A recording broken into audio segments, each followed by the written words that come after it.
BA प्रथम वर्ष में हम पढ़ रहे हैं गुप्त वंश। और गुप्त वंश में हमने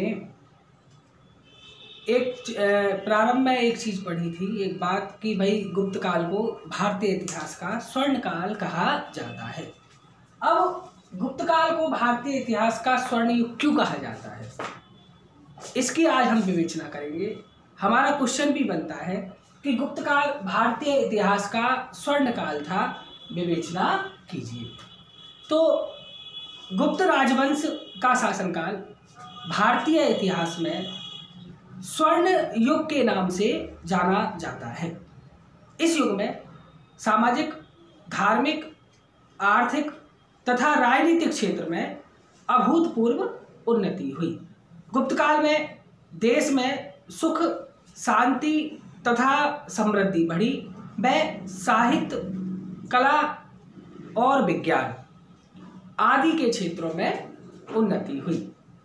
वास्तव में इस युग में भारतीय सभ्यता तथा संस्कृति का अभूतपूर्व विकास हुआ। इसलिए इतिहासकारों ने इस युग को स्वर्ण युग की संज्ञा दी है।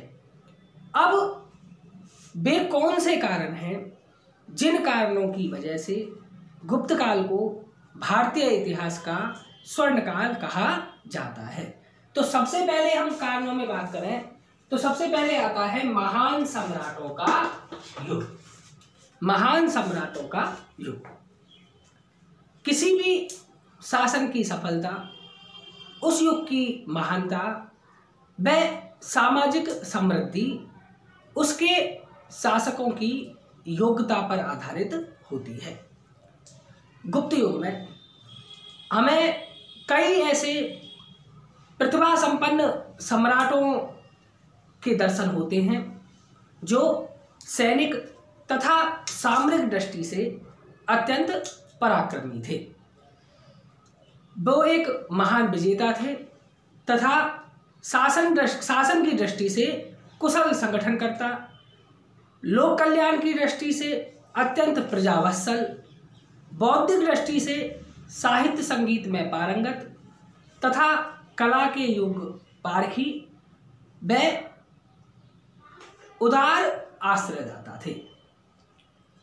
समुद्रगुप्त, चंद्रगुप्त द्वितीय, स्कंदगुप्त, कुमारगुप्त आदि ऐसे महान गुप्त सम्राट थे जिन्होंने अपने पराक्रम तथा सैन्य शक्ति के बल पर अनेक विजय प्राप्त की और गुप्त साम्राज्य की सीमाओं का विस्तार किया।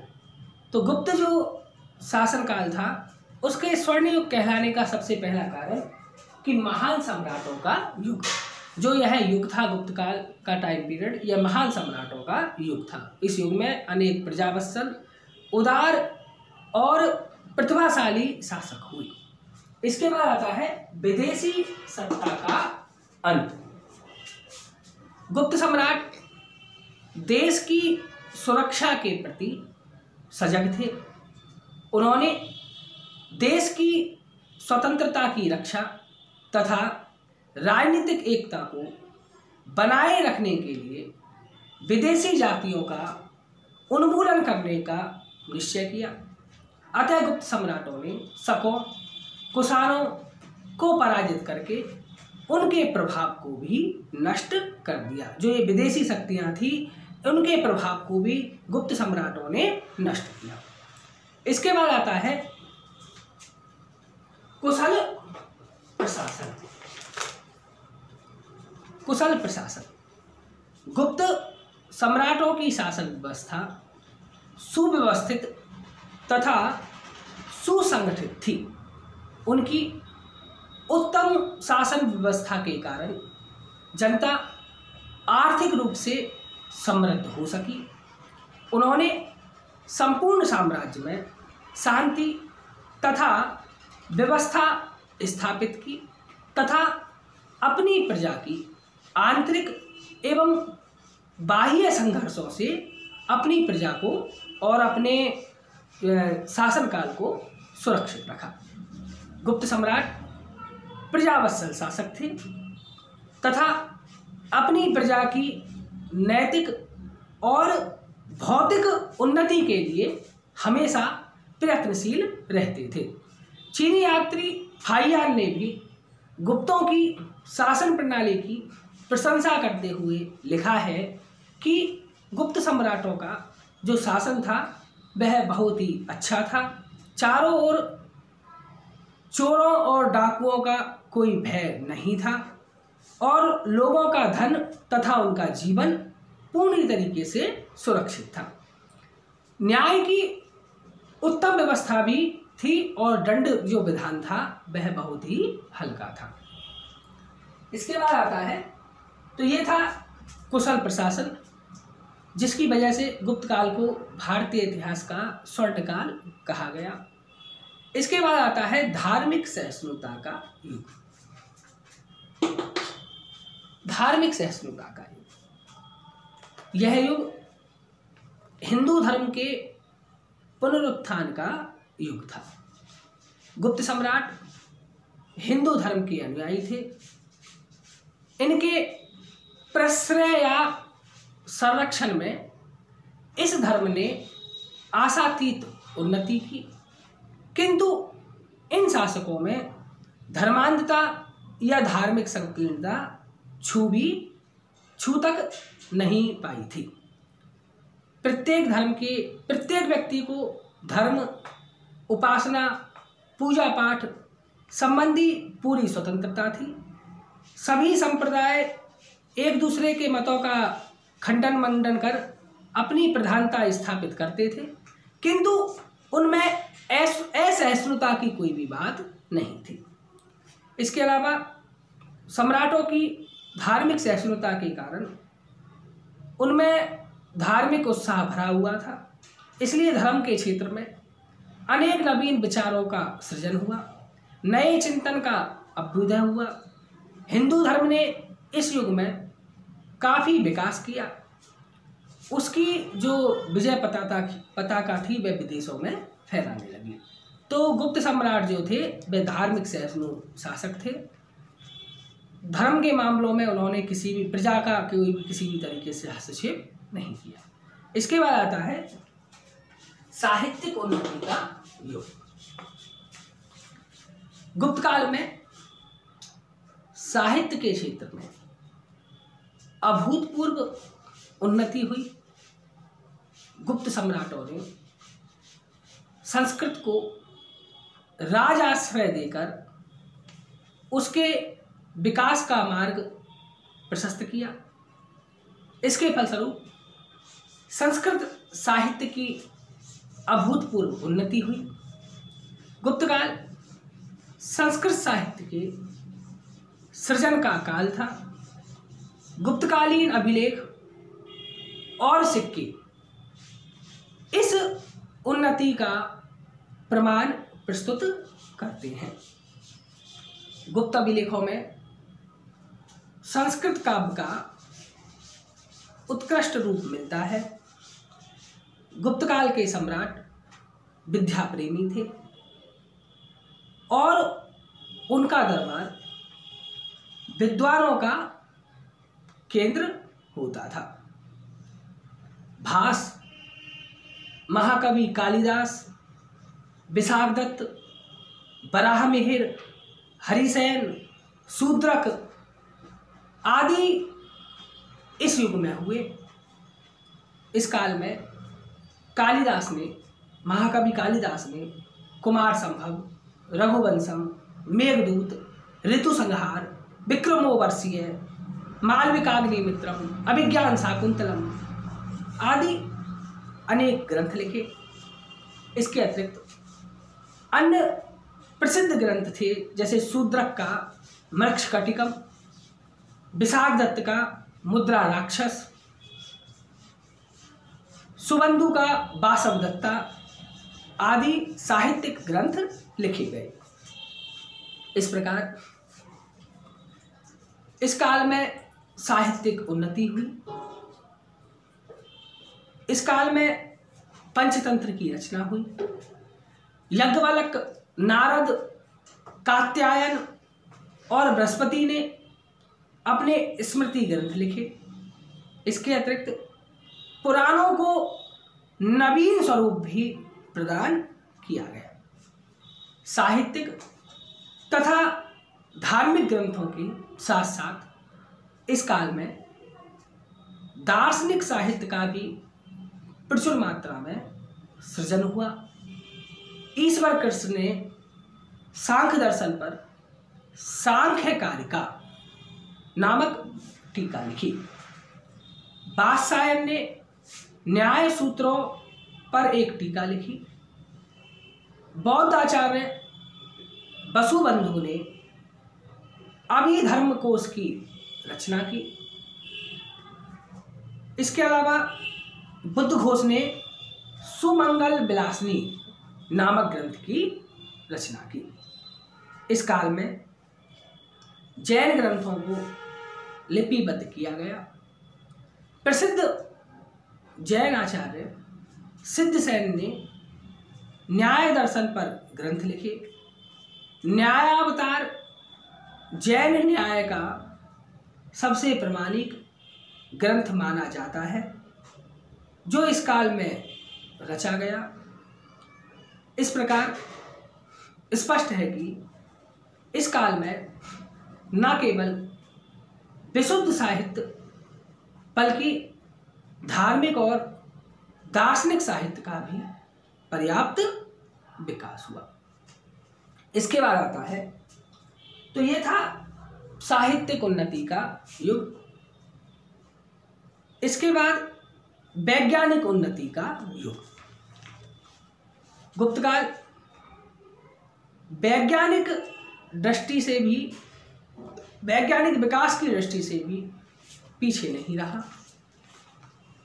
ज्योतिष, गणित, रसायन शास्त्र, खगोल विद्या आदि सभी क्षेत्रों में इस युग में अच्छा कार्य हुआ।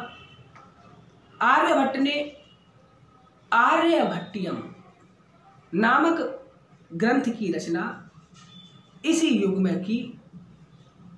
दशमलव का अन्वेषण भी, दशमलव जो प्रणाली थी उसका अन्वेषण भी इसी युग में हुआ। पृथ्वी अपनी धुरी पर घूमती है। चंद्रमा के सूर्य तथा पृथ्वी के बीच आ जाने से ग्रहण लगता है। आदि खगोल विद्या का जन्म इसी युग में हुआ। गुप्त काल में चिकित्सा विज्ञान का भी विकास हुआ। प्रसिद्ध आयुर्वेदाचार्य बाघभट्ट ने अष्टांग हृदय नामक ग्रंथ की रचना की। गुप्त काल की एक अन्य चिकित्सा संबंधी पुस्तक नवनीतकम, वह भी इसी काल में लिखी गई। पशु चिकित्सा के क्षेत्र में पाल काव्य ने हस्तायुर्वेद नामक ग्रंथ की रचना की।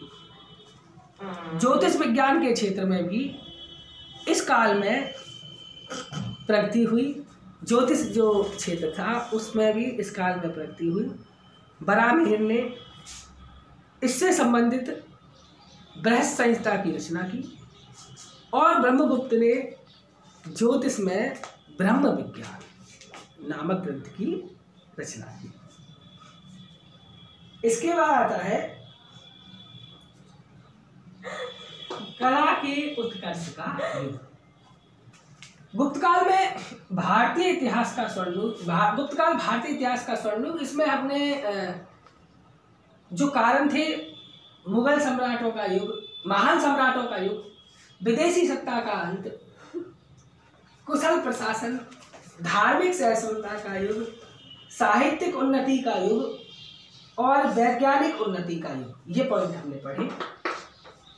इसके बाद आता है कला के उत्कर्ष का युग। कि गुप्तकाल जो था वह कला के क्षेत्र में भी इस काल में अभूतपूर्व उन्नति हुई। गुप्तकाल शांति का युग था। ऐसे युग में सम्राटों का सहयोग पाकर भारतीय कला के विभिन्न अंगों का खूब विकास हुआ। भारतीय वास्तुकला, चित्रकला, मूर्तिकला, संगीत कला, मुद्रा निर्माण कला आदि के क्षेत्र में गुप्त काल में अभूतपूर्व उन्नति हुई। स्थापत्य कला के क्षेत्र में भी इस काल में अनेक मंदिरों, बौद्ध विहारों, चैत्यों, स्तूपों तथा राजमहलों के निर्माण हुए। जबलपुर, देवगढ़, झांसी, भीतरगाम,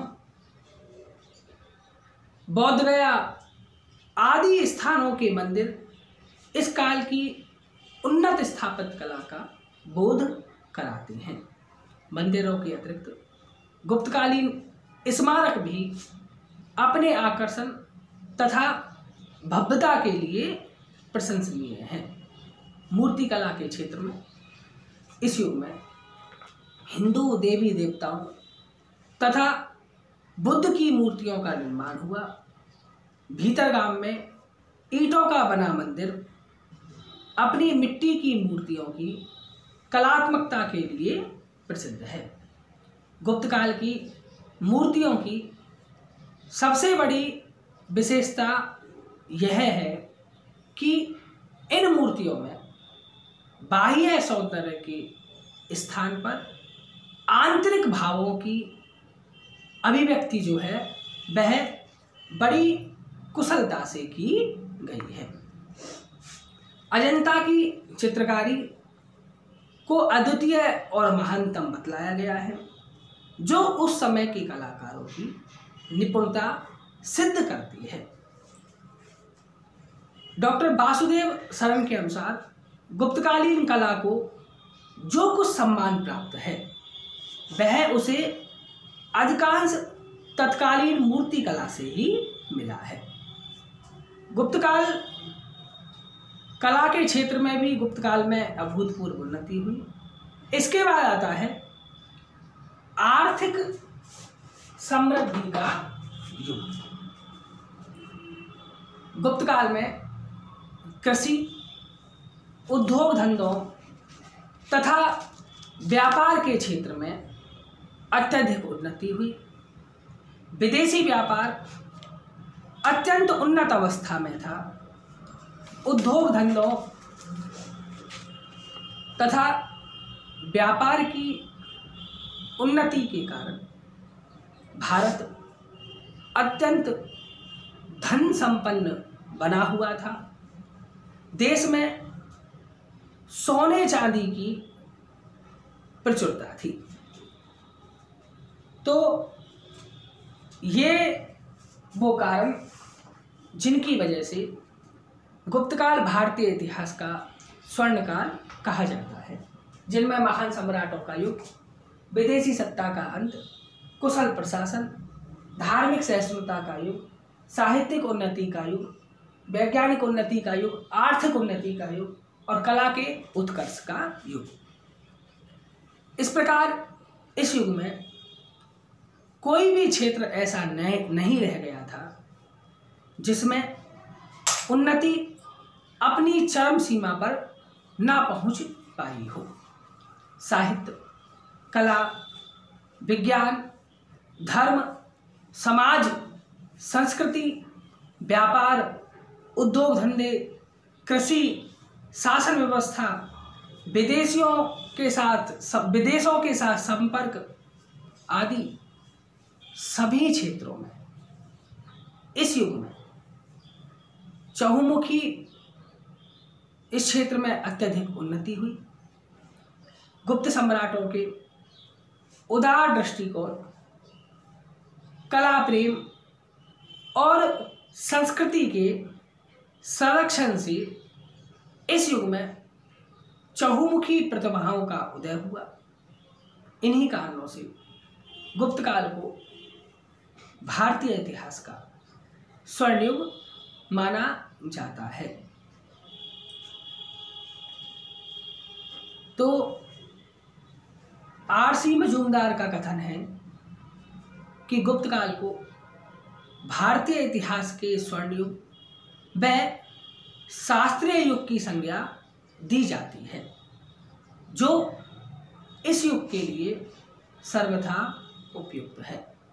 इस युग में भारतीय बौद्धिकता, कला, विज्ञान व साहित्य आदि क्षेत्रों में चरम सीमा पर पहुंच गई तथा भारतीय सभ्यता एवं संस्कृति का अपूर्व विकास हुआ, जिसका आने वाले युगों पर गहरा प्रभाव पड़ा। तो ये था गुप्तकाल भारतीय इतिहास का स्वर्ण युग क्यों कहलाता है, विवेचना कीजिए। और इसका हमारा भाई महान सम्राटों का यह युग था। विदेशी सत्ता का इस युग में अंत हुआ। इस युग के जो शासक थे वो कुशल प्रशासक थे। इस युग में के जो शासक थे वो धार्मिक सहिष्णु थे। धार्मिक क्षेत्र में अभूतपूर्व उन्नति हुई, साहित्य और कला तथा आर्थिक क्षेत्र में भी अभूतपूर्व उन्नति हुई। तो इन कारणों की वजह से गुप्त काल को भारतीय इतिहास का स्वर्ण युग कहा जाता है।